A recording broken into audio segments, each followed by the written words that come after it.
안녕하세요. 결혼한 지 4년 된 30대 여성이에요. 이렇게 사는 게 맞나 하는 회의감이 들 때면 남들은 어떻게 사나 하는 생각에 사연을 들으러 종종 오곤 했었는데 제가 제 이야기를 쓰는 날이 올 줄은 몰랐네요. 남에게 피해주지 않고 하루하루 열심히 살았다고 자부하는데 어머님 눈에는 제가 그저 남편을 조종하는 표독스러운 여편네로밖에 안 보이나 봅니다. 정말이지 허탈하기도 하고 마음이 안 좋네요. 남편과는 지금 작은 호프집을 하고 있어요. 여기는 서울이 아니고 지방이라 젊은 사람들이 놀 곳이 많이 없거든요. 그런데 근처에 대기업 공장이 있다 보니 젊은 사람들이 많이 살고는 있고요.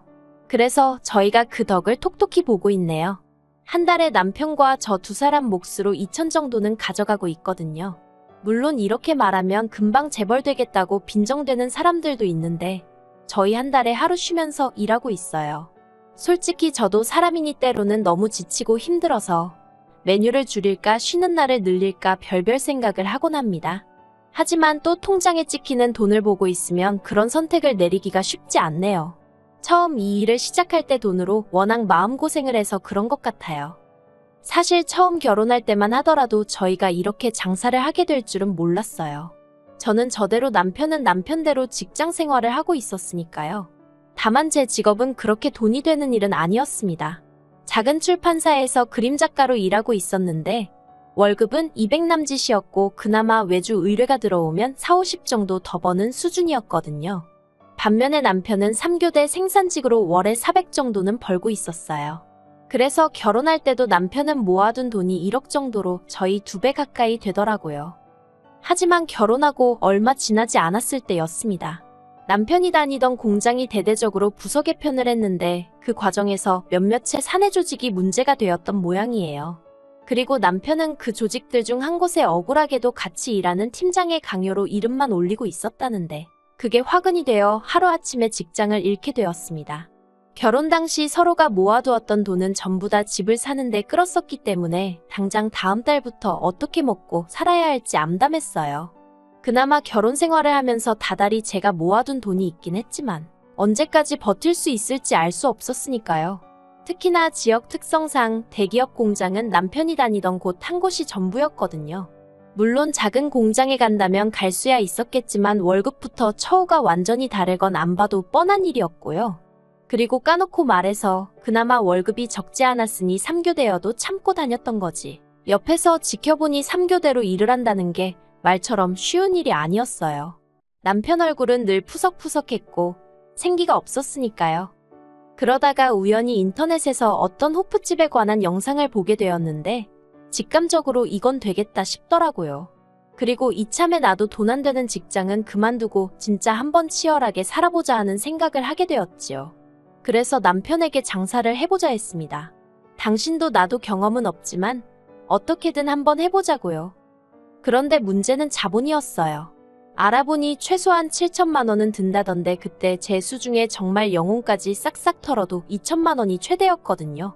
사는 집을 담보로 대출을 받을래도 이미 받은 대출이 있어서 상황이 여의치가 않았고요. 그러자 남편이 하는 말이 어머님 아버님께 한번 부탁을 해보자대요. 이번만큼은 도와주실 거라면서요. 남편이 그렇게 생각한 데는 그럴 만한 이유가 있었어요. 사실 남편이 어려서부터 아주버님한테 많이 치여서 자랐거든요. 남편 말에 의하면 어머님이 아주버님 대학원 가야 한다고 남편더러 대학에 가지 말고 취직을 하라고 하셨답니다. 한 번에 자식 2명 학비를 내줄 능력은 못 된다면서요. 그리고 저희 남편 말이지요. 좋게 말하자면 사람이 순하고 남의 마음을 잘 헤아리는데 즉 자기 밥그릇을 잘 못 챙겨요. 무슨 말이냐면 어머님 속상하실까봐 어머님께 싫다, 대학에 가고 싶다 소리를 못했다는 거예요. 그런데 왜 저희 어머님이 아주버님만 그렇게 싸고 도셨냐고요? 그건 아주버님이 태어나고 얼마 되지 않았을 때 크게 아프셨던 모양이에요. 시부모님 표현을 빌자면 아주 꼼짝없이 죽었구나 싶었다나요. 아무튼 그렇다 보니 어머님이 그날부터 지금까지 아주버님 일이라면 아주 열일 제쳐놓고 나서세요. 한마디로 꼼짝도 못 하시는 거지요. 그런데 대한민국이란 나라가 솔직히 대학물 안 먹은 사람이 성공하기 쉬운 곳은 아니잖아요. 한 사람의 인품이나 내면과는 상관없이 대학 간판만으로 이리저리 판단하기 일쑤니까요. 그리고 냉정하게 말해서 저 말이지요. 저는 서울에서 대학을 나오긴 했지만 그렇게 별 볼 일 있지는 않거든요. 그런데도 사람들이 제가 졸업한 대학 이름만 듣고도 대단하다며 치켜 세워주는 일이 자주 있었습니다. 그리고 그럴 때면 정말이지 부끄럽기도 하고 몸둘바를 몰라 했어요. 하지만 남편은 대학 간판이 없다 보니 구구절절 자기가 무슨 일을 하고 얼마를 벌고 설명을 해야 하는 일이 잦았고 그럼에도 불구하고 무시를 당하는 일이 종종 있었다네요. 그래서 그 일로 어머님한테 서운한 마음을 갖게 된 거고요. 아무튼 남편은 그동안 이래저래 매번 양보만 하고 살았으니 이번만큼은 자기가 한 번만 도와달라고 해보겠다대요. 처음 부탁하는 건데 설마 모른 척 하시겠냐면서요. 하지만 저는 별로 기대는 하지 않았어요. 저희 결혼할 때도 10,000원 한 장 안 보태주셨으면서 천명절에 제사비로 100만 원을 내놓으라 하셨던 분들이셨으니까요. 그리고 며칠 뒤 시댁에 갔던 남편이 아니나 다를까 아주 죽상을 하고 집에 돌아왔습니다. 어머님이 정말 1초도 걸리지 않고 그냥 무조건 안 된다고 하셨대요. 돈 없다면서 장사는 뭐 개나 소나 하냐고 그러셨다나요. 어머님 말씀이 아예 틀렸다고는 생각하지 않아요. 하지만 남편이나 저나 마음이 상했던 건 아무나 못하는 장사를 아주버님은 몇 번이고 했었다는 거지요. 그것도 어머님 아버님 돈으로요. 나중에서야 알게 된 일이지만 제가 남편과 결혼할 때만 하더라도 시부모님 두 분이 사시던 집은 어머님 명의로 된 자가였거든요. 그런데 언젠가 이사를 하시길래 집을 왜 줄여가시지 했더니 글쎄 아파트를 팔아서 아주버님 사업자금을 2번이나 대주셨더라니까요.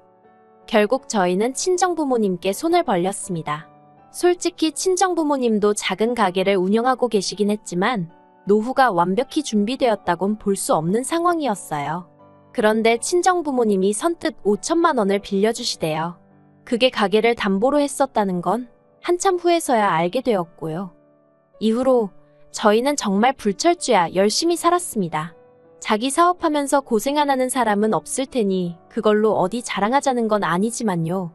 남편은 새벽 2시까지 가게를 지켰고 새벽 5시에 다시 장을 보러 나가는 일상을 반복했어요.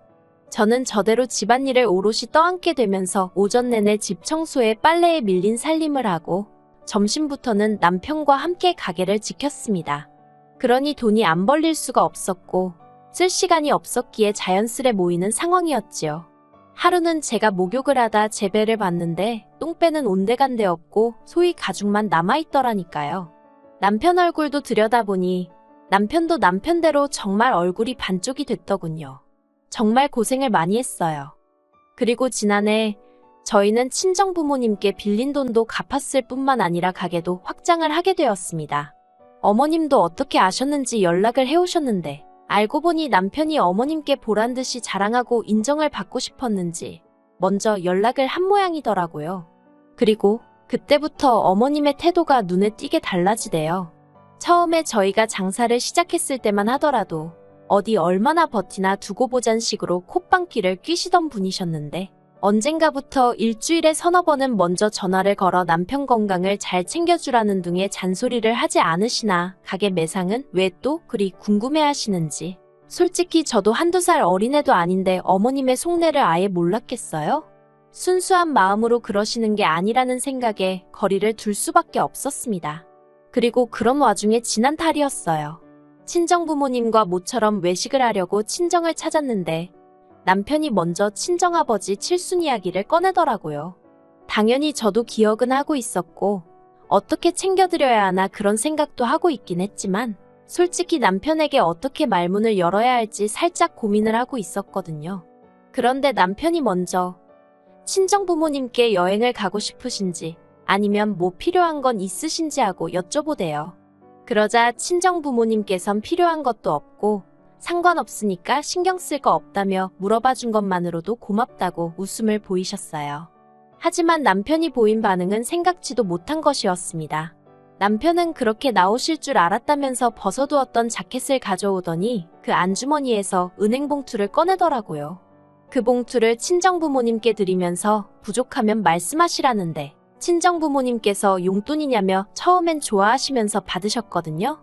그런데 친정아버지께서 봉투를 열어보시더니 깜짝 놀라셔서는 이게 얼마냐며 이렇게 많이 안 줘도 된다고 손사래를 치시는 거예요. 그리고 그 안에는 5만 원짜리 2묶음. 1,000만 원이 들어 있었습니다. 저도 저대로 놀라서는 이러지도 저러지도 못하고 있는데 남편이 그냥 자기가 드리고 싶어서 드리는 거라며 아무튼 좋은 의미로 옥신각신 받으셔라 못 받는다 몇 번의 실랑이가 오가다가 결국 남편이 이겼어요. 그리고 어쩌다인지는 모르겠지만 이 이야기가 어머님 귀에도 들어간 모양입니다. 저는 안 했으니 남편이 했다 싶지만 못하러 그런 소리를 한 건지 아무튼 어머님이 몹시 화를 내시더라고요.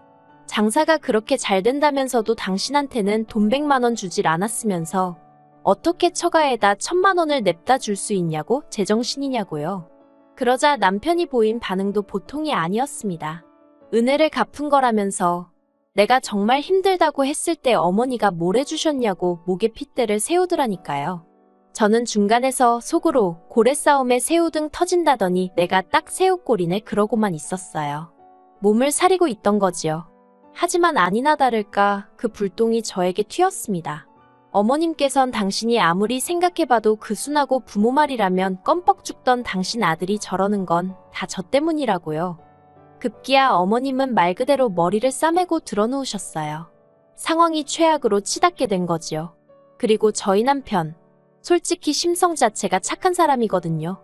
그러니 그런 어머님을 끝내 모른 채 하지 못하고 죄송하다 마음 푸시라며 숙이고 들어가대요. 자식이기는 부모 없다지만 자식도 때로는 부모의 마음을 헤아려 드려야 하잖아요. 그래서 남편이 어머님을 달래드리고 하는 데 있어서 저는 불만은커녕 오히려 잘한다고 다행이라고 생각했어요. 그런데 저희 어머님은 그때를 마치 기회라고 생각하신 건지 이참에 남편을 다시 휘어잡으려 드시대요. 남편더러 장사하는 데서 저를 빼고 아주버님을 데리고 하라셨거든요. 제가 남편한테 나쁜 영향을 주는 것 같다면서요. 남편은 그런 어머님께 제가 아니었으면 이만큼 해내지 못했을 거라고 여기까지 오지도 못했을 거라고 몇 번이고 설명을 드렸답니다.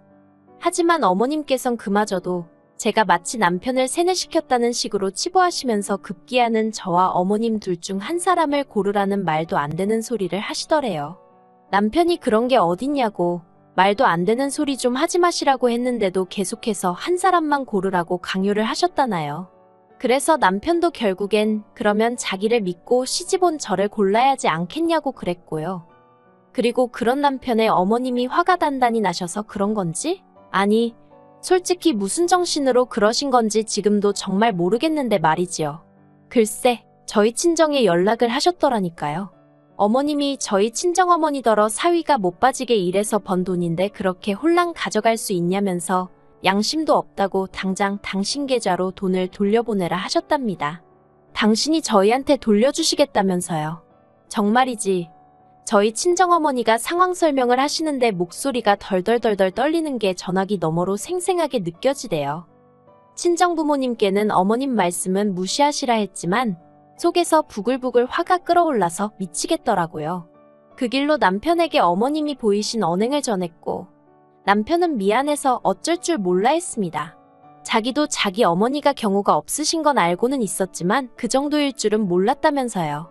그리고는 바로 저희 친정을 찾아서는 죄송하다고 몇 번이고 머리를 숙이는데 저희 친정부모님이 괜찮다 하셨지만 솔직히 남편에게도 친정부모님에게도 무척 불편한 상황이었지요. 저는 저대로 친정부모님 마음 상하셨을 걸 생각하니 남편 잘못이 아닌데도 남편이 꼴도 보기 싫었고요. 며칠 뒤 저희 부부는 시댁으로 향했습니다. 어머님께 저희 친정부모님께 경우 없이 행동하신 거에 대해서 사과해달라고 정중히 부탁드렸어요. 저희 친정부모님 마음도 상하셨고 사위로서 어머님 아들 체면도 살려주셔야 할 거 아니냐고요. 그런데 저희 어머님이 보이신 반응은 가관이었습니다. 마누라한테 눈 돌아간 자식 체면을 당신이 왜 챙겨줘야 하냐면서 그렇게는 못하신다 하셨거든요.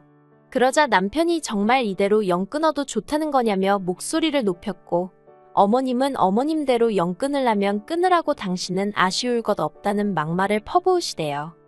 그렇게 어머님과 남편 사이는 틀어질 대로 틀어져 버렸습니다. 저나 남편은 그저 가게가 안정되고 먹고 살만해지면 양가 부모님 잘 챙겨드리면서 살고 싶은 마음뿐이었는데 어쩌다 일이 이 지경이 된 건지 모르겠어요. 하지만 남편은 남편대로 그간 아주버님에게 치여서 자란 것도 억울한데 자기가 제일 힘들 때 어머님이 자기를 모른 채 한 게 그렇게 잊혀지지가 않는다고 하더라고요. 솔직히 남편 마음에 진 응어리를 제가 감히 어떻게 풀어라 마라 할 수 있겠어요? 그저 하루빨리 어머님이 먼저 남편에게 손 내밀어 주시길 바랄 뿐입니다. 아, 그리고 친정부모님은 결국 그 1,000만 원을 돌려주셨어요. 어떻게 돌려줄지 고민 중에 이런 일이 생겼다며 무척 씁쓸해하시대요. 그래서 지금 남편과 어떻게 더 큰 선물을 해드릴지 이야기 중이에요. 솔직히 친정에 잘해주는 남편을 보고 있으면 고맙기도 하고 한편으론 시부모님 생각에 마음이 무겁기도 하고 제 입장에선 참으로 복잡할 뿐입니다. 그래도 제가 함부로 나설 자리는 아닌 것 같아서 조용히 있으려고요.